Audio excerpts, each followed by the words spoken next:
Hello students. तो class 11th के लिए हम ये टॉपिक पढ़ रहे हैं। हमने यूनिट शुरू किया है chemical bonding and molecular structure. हमने इसका कुछ इंट्रोडक्शन, टाइप्स ऑफ बॉन्ड्स वगैरह पढ़े थे, कैसे बनते हैं बॉन्ड वगैरह, और coordinate, covalent and ionic bond. Next जो आपका टॉपिक है it is valence shell electron pair repulsion theory, VSCPR theory इसको आप शॉर्ट में बोलते हैं। क्या है ये theory?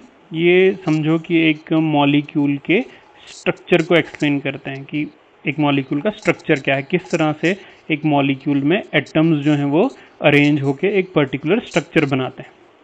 This theory was given by Sidgwick and Powell in 1940 and then modified by Nyholm and Gillespie in 1957। किसने दी है ये थ्योरी? सिडविक और पॉवल ने दी है 1940 में। सिडविक एंड पॉवल 1940 में, और उसके बाद उसको मॉडिफाई किसने किया? Nyholm and Gillespie in 1957। In a covalent compound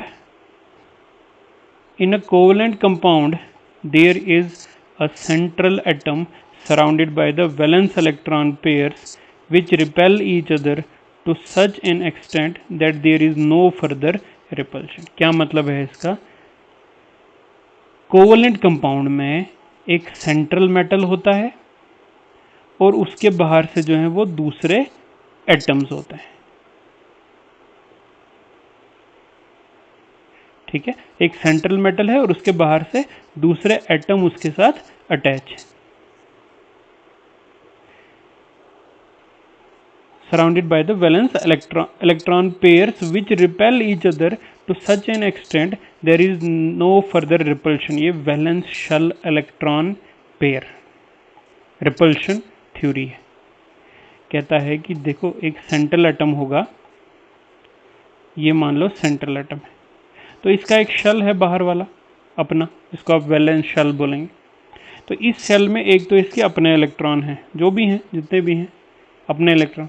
इसके बाहर से जो एटम हैं जो इसके साथ बॉन्ड में जुड़े हुए हैं वो उनके भी एटम बन आएंगे, ये जो उनके भी इलेक्ट्रॉन आएंगे। इस एटम में अपने इलेक्ट्रॉन हैं, ये जो इन्होंने बॉन्ड के साथ बनाया ये भी इलेक्ट्रॉन इसको देंगे। तो बाहर वाले शेल में एक तो इसके अपने इलेक्ट्रॉन हैं और दूसरे ये जो इलेक्ट्रॉन इसको बॉन्ड बनाने के लिए देंगे वो भी हैं।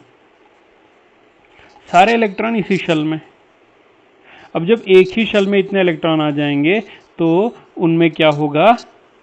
रिपल्शन होगी। उन इलेक्ट्रॉन्स में क्या होगी? रिपल्शन होगी, क्योंकि नेगेटिवली चार्ज, वो बिल्कुल चिपके तो रहेंगे नहीं। जैसे मान लो ये कार अगर सेंट्रल एटम है तो सारे इलेक्ट्रॉन एक तरफ तो रहेंगे नहीं, वो बिल्कुल अपने आप को अरेंज करेंगे, रिपेल करेंगे एक दूसरे को, और कुछ डिस्टेंस होगा उनके बीच में, एक प्रॉपर अरेंजमेंट होगा, उनके बीच में रिपल्शन होगी। रिपेल होके वो एक दूसरे को एक पर्टिकुलर तरीके से अरेंज कर लेंगे, और उसी अरेंजमेंट की वजह से मान लो अगर दो हैं तो एक इस तरफ रहेगा एक इस तरफ रहेगा, तो इसी की वजह से एक प्रॉपर उसको स्ट्रक्चर मिल जाता है, एक प्रॉपर ज्योमेट्री मिल जाती है उस मॉलिक्यूल को। किससे? Valence shell electron pair repulsion से। The molecule in this stage has a maximum stability, minimum energy and a particular shape. अब जब रिपेल हो गए, उससे ज़्यादा रिपेल नहीं हो सकते, तो उसकी एक मैक्सिमम स्टेबिलिटी होगी उस जगह पे, एनर्जी कम होगी तभी तो मैक्सिमम स्टेबिलिटी होगी, और पर्टिकुलर शेप उसकी बन जाएगी। पॉइंट्स क्या हैं? मेन पॉइंट्स इस theory. The covalent molecule containing two atom is always linear. जब भी कोई कोवलेंट होगा जिसमें दो एटम होंगे वो हमेशा लीनियर होगा। जैसे H2, हाइड्रोजन जब भी अरेंज होगा तो लीनियर ही होगा। नाइट्रोजन होगा, लीनियर ही होगा। इसी तरह से ऑक्सीजन होगा, लीनियर ही होगा। इनकी शेप हमेशा कैसी होगी? लीनियर, जिसमें दो ही एटम्स हैं।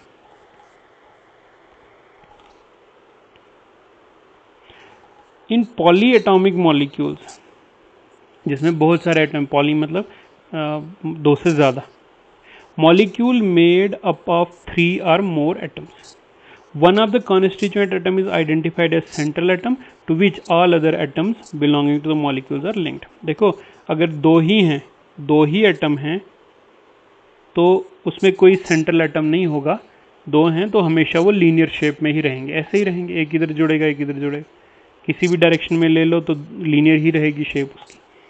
बट अगर तीन है तो तीन में से एक तो होगा सेंट्रल और बाकी दो उसके साथ लगे होंगे, तो उसमें सेंट्रल एटम होता है, चाहे तीन हैं चार हैं तो उसमें सेंट्रल एटम आ जाएगा। Central atom to which all other atoms belonging to the molecule are linked. Third point क्या है? The central atom have bond pairs, lone pairs are both in its valence shell. The total number of valence shell electron pairs decide the shape of the molecule. अब जो central atom होगा ना, ये central atom है, इसके पास bond pair electrons भी होंगे। Bond pair मतलब वो इलेक्ट्रॉन्स जो बॉन्ड से जुड़े होंगे, जो किसी जो दूसरे एटम उसके साथ लगा होगा, तो इन इलेक्ट्रॉन्स को आप बोलते हैं बॉन्ड पेयर्स। और जो इसके अपने हैं जो अनयूज्ड आ गए उनको आप बोलेंगे लोन पेयर्स। तो एक सेंट्रल एटम में बॉन्ड पेयर्स भी हो सकते हैं, लोन पेयर्स भी हो सकते हैं, या बोथ हो सकते हैं, मतलब लोन पेयर और बॉन्ड पेयर भी होंगे, या सिर्फ बॉन्ड पेयर होंगे, सारे के सारे बॉन्ड पेयर होंगे, लोन पेयर्स भी होंगे, या दोनों होंगे। और उसमें कितने हैं पेयर, चाहे बॉन्ड पेयर हो या लोन पेयर हो, वो कितने हैं टोटल उस पर डिपेंड करती है उसकी शेप, मॉलिक्यूल की शेप। दो हैं, चार पेयर्स हैं, दो पेयर मतलब 4 इलेक्ट्रॉन, 3 पेयर मतलब 6 इलेक्ट्रॉन, 4 पेयर मतलब 8 इलेक्ट्रॉन, तो उस पर ही उसकी शेप डिपेंड करेगी कितने pairs. Electron pairs have a tendency to orient themselves in a way that minimizes the electron repulsion between them and maximizes the distance between them। अब जो हमने पहले बताया था कि जब एक सेंट्रल एटम पे इलेक्ट्रॉन्स होंगे, चाहे वो बॉन्ड पेयर हों या लोन पेयर हों, तो वो एक दूसरे को रिपेल करेंगे। इतना रिपेल करेंगे, रिपेल करके एक पर्टिकुलर जगह पे वो अरेंज हो जाएंगे, एडजस्ट हो जाएंगे, जिससे क्या हो जाए, एनर्जी मिनिमाइजेज द रिपल्शन, ताकि उसके बाद कोई रिपल्शन ना हो, और मैक्सिमाइजेज द डिस्टेंस, और डिस्टेंस इलेक्ट्रॉन पेयर्स के बीच में बढ़ जाए। These electron pairs repel each other and the order of repulsion is, repulsion कितनी कितनी होती है? लोन पेयर में सबसे ज़्यादा रिपल्शन होती है, मतलब सेंट्रल एटम में अगर एक लोन पेयर यहाँ है, दूसरा लोन पेयर साथ में, तो इनके बीच की जो रिपल्शन होती है वो सबसे ज़्यादा होती, सबसे ज़्यादा रिपेल करेंगे एक दूसरे को। उसी तरह से अगर उसके बाद क्या आ गया, लोन पेयर और बॉन्ड पेयर, अगर लोन पेयर और बॉन्ड पेयर साथ में है तो उससे कम, सबसे ज़्यादा रिपल्शन होगी लोन पेयर की, उससे कम होगी लोन पेयर बॉन्ड पेयर की, और सबसे कम होगी बॉन्ड पेयर और बॉन्ड पेयर की। मतलब एक सेंट्रल एटम में अगर यहाँ ये भी बॉन्ड पेयर है, वो भी बॉन्ड पेयर है, दो बॉन्ड पेयर साथ साथ में, तो उसमें रिपल्शन सबसे कम। When the central atom has only bond pair, repulsion between bond pair and is uniform, so molecule has a regular geometry। अगर एक सेंट्रल एटम में कोई लोन पेयर नहीं है, सिर्फ बॉन्ड पेयर्स हैं, कोई लोन पेयर नहीं है, तो उसमें रिपल्शन सबसे कम होगी और उसकी एक पर्टिकुलर शेप होगी, रेगुलर ज्योमेट्री होगी। रेगुलर का मतलब होता है या तो triangle, square, triangular, pyramidal, octahedral, ये होती हैं रेगुलर शेप्स। बेंट हो गई, या आपकी वही जिसको आप वी शेप्ड बोलते हैं वो हो गई, पिरामिडल हो गई, तो वो हो गई कौन सी, इरेगुलर शेप्स। वो तब होती हैं जब लोन पेयर भी होते हैं, अगर सिर्फ बॉन्ड पेयर हैं तो regular geometry. When the central atom has both bond pairs and lone pairs, the repulsion between lone pair, bond pair, which is not uniform, so that the molecule has an irregular geometry। और अगर lone pair भी है, bond pair भी है, तो इनके बीच की जो रिपल्शन होती है वो इरेगुलर होती है, और अगर इरेगुलर है तो ज्योमेट्री भी क्या होती है, इरेगुलर, एक पर्टिकुलर ज्योमेट्री नहीं होगी। कुछ एग्जांपल देखते हैं। एमोनिया की एग्जांपल देखते हैं। एमोनिया का क्या है फार्मूला, NH3। नाइट्रोजन का एटॉमिक नंबर लिखा है 7, कॉन्फ़िगरेशन देखेंगे तो 2 and 5, अंदर वाले शेल में 2, दूसरे वाले में 5 इलेक्ट्रॉन। तो हमें कौन सा देखना है? वैलेंस शेल, बाहर वाला। ये नाइट्रोजन है, ये इसका बाहर वाला शेल है, अंदर वाले में 2 इलेक्ट्रॉन है, बाहर वाले में 1 2, बाहर वाले में 1 2 3 4 और 5 इसके अपने। और NH3 लगा है तो 3 इलेक्ट्रॉन किसने दिए? आपके हाइड्रोजन ने भी दिए, तो 6 7 8 हो गया। ठीक है, बट 3 में से वैलेंस इलेक्ट्रॉन अंदर nitrogen 5, electron donated bye hydrogen 3, total valence electron हो गए 8।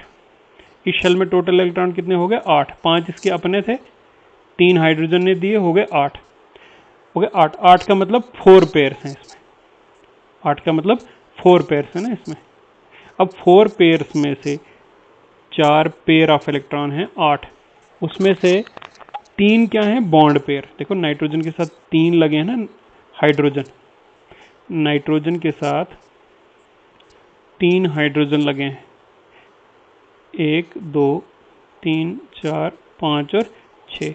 तो ये 6 इलेक्ट्रॉन तो इधर एडजस्ट हो गए, टोटल कितने हैं? 8। 3 पेयर क्या हैं? Bond pair. 6 इलेक्ट्रॉन आ गए, या 3 पेयर क्या हैं? बॉन्ड। एक इस पे लोन पेयर बच गया, ये है लोन पेयर। टोटल ना 8, तो 8 में से 6 तो लगे हुए हैं ये बॉन्ड पेयर की फॉर्म में, एक है लोन पेयर की फॉर्म में। तो इसकी ज्योमेट्री क्या होगी? जो मॉलिक्यूल होगा AB3L टाइप का। B का मतलब है बॉन्ड पेयर, L का मतलब है लोन पेयर। AB3 मतलब 3 बॉन्ड पेयर लगे हैं और L एक लोन पेयर है। टोटल है 4, 4 में से 3 बॉन्ड पेयर है और एक लोन पेयर है। तो AB3L इसका टाइप है और शेप होगी इसकी पिरामिडल। पिरामिडल का मतलब है जैसे ये वाली है इसकी शेप, NH H H, और ऊपर जो होगा ऑर्बिटल खाली है, उसमें लोन पेयर है। This shape is pyramidal. अगर ऊपर भी बॉन्ड पेयर लगा होता ना तो शेप होती टेट्राहेड्रल, जो एक रेगुलर शेप है, पर टेट्राहेड्रल है नहीं, ये पिरामिडल शेप है एमोनिया की। नेक्स्ट चलते हैं CH4। अब CH4 में देखें 2 और 4 कार्बन वैलेंस कितना है? 4। 4 इसके अपने हैं। कार्बन का एटॉमिक नंबर 6 है, पहले शेल में 2 और दूसरे में 4, 4 इसमें अपने इलेक्ट्रॉन है। और हाइड्रोजन भी कितने लगे हैं? 4। तो हाइड्रोजन ने कितने डोनेट किए? 4। 4 इसके अपने हैं और 4 हाइड्रोजन ने भी डोनेट किए, तो टोटल हो गए 8। 8 का मतलब 4 पेयर हो गए।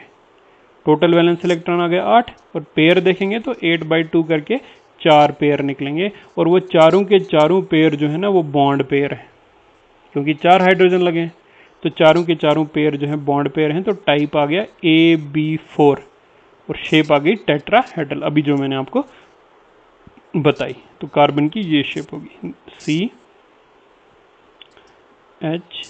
H H and H। This is tetrahedral. ये शेप कौन सी होती आती है? टेट्राहेड्रल। PF5 phosphorus. फास्फोरस का एटॉमिक नंबर होता है 15। 2 8 और 5 इसकी कॉन्फ़िगरेशन है। तो बाहर वाले शेल में कितने इलेक्ट्रॉन हैं इसके? 5। 5 इसके अपने हैं, और फ्लोरीन कितने लगे हैं? 5। तो फ्लोरीन ने कितने दे दिए? 5।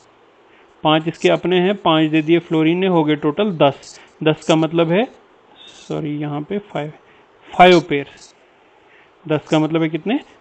5 पे 10 इलेक्ट्रॉन हैं टोटल, तो पेयर कितने आ गए? 5। अब वो 5 पेयर कैसे? और वो पांचों के पांचों बॉन्ड पेयर हैं, PF5 बॉन्ड पेयर। तो टाइप आ गई AB5। और AB5 की ज्योमेट्री क्या होती है? Trigonal bi pyramidal. और ये रेगुलर ज्योमेट्री। क्या होता है trigonal bi pyramidal? P F F और F। This is trigonal, triangle shape में, जैसे इसे ये ट्राइंगल शेप में आ गए। ये ट्राइंगल बाई पिरामिडल मतलब एक F ऊपर और एक F नीचे, F and F। This is trigonal bipyramidal geometry. Regular geometry है क्योंकि सारे के सारे बॉन्ड पेयर है। BeF2 beryllium difluoride. बेरिलियम का एटॉमिक नंबर 4 होता है। 2 और 2 कॉन्फ़िगरेशन आ गई। 2 हैं इसके शेल में इलेक्ट्रॉन, 2 फ्लोरीन लगे हैं, तो टोटल आ गए 4 इलेक्ट्रॉन। टोटल कितने आ गए? 4 इलेक्ट्रॉन। 4 में से 2, 4 इलेक्ट्रॉन मतलब दो pair electrons on the beryllium 2, electron donated by fluorine 2, total valence electron on beryllium आ गए 4, 4 का मतलब है 2 पेयर्स, और यहाँ पे थोड़ा गड़बड़ है, 2 पेयर्स, 2 पेयर, और दोनों के दोनों क्या हैं, फ्लोरीन है, मतलब बॉन्ड पेयर, तो टाइप आ गया AB2, लोन पेयर, कोई लोन पेयर नहीं है इसमें, AB2 है, और ज्योमेट्री क्या आएगी फिर, लीनियर, क्योंकि रेगुलर ज्योमेट्री है। अब इसका स्ट्रक्चर क्या होगा मैं आपको बताता हूँ। बेरिलियम, ये है आपका बेरिलियम, टोटल इसमें कितने पेयर हैं, 2, तो और वो दोनों क्या हैं, बॉन्ड्स, बॉन्ड पेयर, तो दिस इज BeF2, ये शेप क्या आ गई इसकी, लीनियर, टाइप आ गई AB2। ClF3, और ये दिख नहीं रहा है यहाँ पे, ClF3 मॉलिक्यूल है, ठीक है।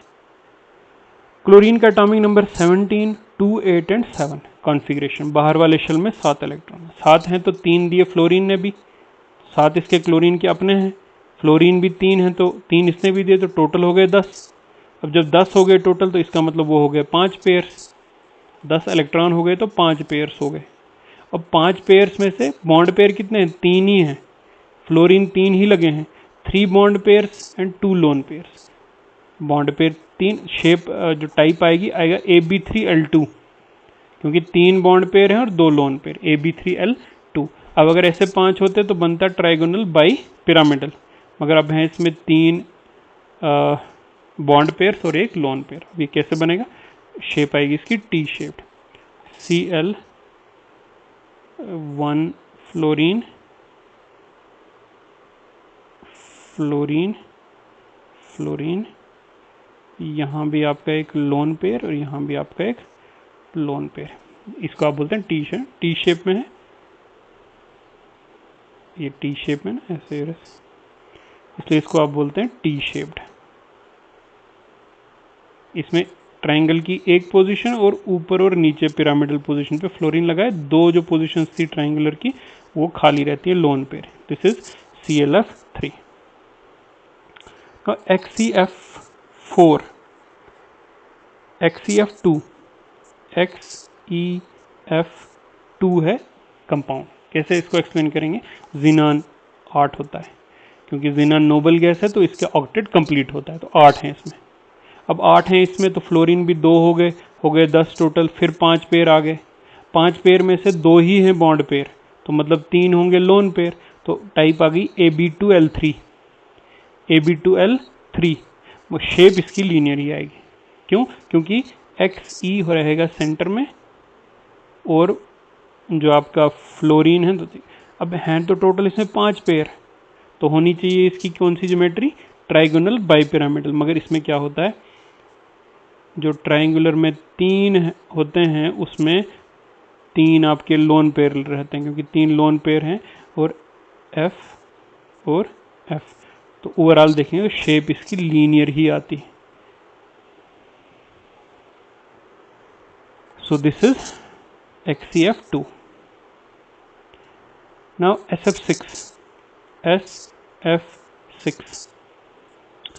सल्फर है, एटॉमिक नंबर 16 है, बाहर वैलेंस 6 आ गए, इसमें तो 6 फ्लोरीन ने भी दिए हुए 12 इलेक्ट्रॉन, 12 इलेक्ट्रॉन मतलब 6 पेयर्स, और 6 के 6 क्या हैं, बॉन्ड पेयर्स, तो इसलिए शेप आ गई इसकी ऑक्टाहेड्रल या स्क्वायर बाई पिरामिडल या AB6 टाइप का है। इसका क्या मतलब होता है कि S होगा आपका सेंटर में, स्क्वायर चारों पोजीशन पे होगा फ्लोरीन, ये है स्क्वायर बाई पिरामिडल, एक पिरामिड ऊपर एक पिरामिड नीचे, एक फ्लोरीन ऊपर एक फ्लोरीन नीचे, this is square bi pyramidal, या इसको आप ऑक्टाहेड्रल भी बोलते हैं, दिस इज SF6।